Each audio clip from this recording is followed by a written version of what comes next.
I have to take you to this incredible day on the United States Senate floor, a little behind the scenes, on the day that we were confirming Ketanji Brown Jackson. 99 people had voted. One Republican senator hadn't come to vote, so we're all waiting. And I am pacing the Senate floor. Why? Because I'm desperately trying not to cry. Because my staff has told me I'm only allowed to have one public cry a month. Now, Reverend Warnock comes over to me, goes, Brother Booker, looks like you're struggling. You need some prayer? But at that moment, a staffer runs over to us with some urgency. The presiding officer, who happens to be there to break the tie, would like to see the two of you.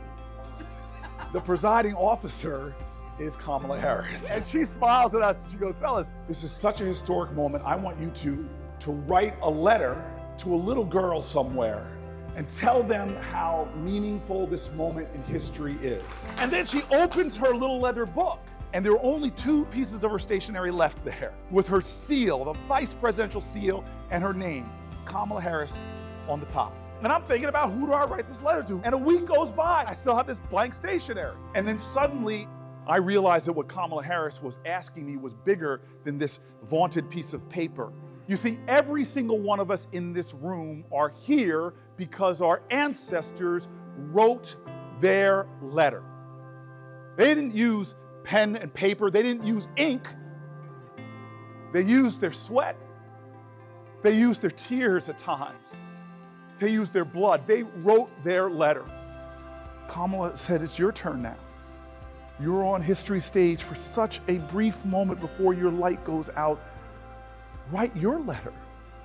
In this moment of history where the entire nation will tip one way or the other, when this nation needs your love, let that letter speak about peace and justice. Let it speak about making a nation that secures democracy for generations yet to come. Let it be a letter that said, no matter what the odds in Iowa, I didn't give up. We have hours left before this election. What we do will speak to generations yet unborn.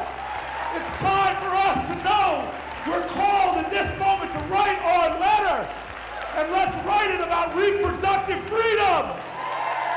Let's write our letter about public education. Let's write our letter and say we elected Kamala Harris as President of the United States of America. Let's write our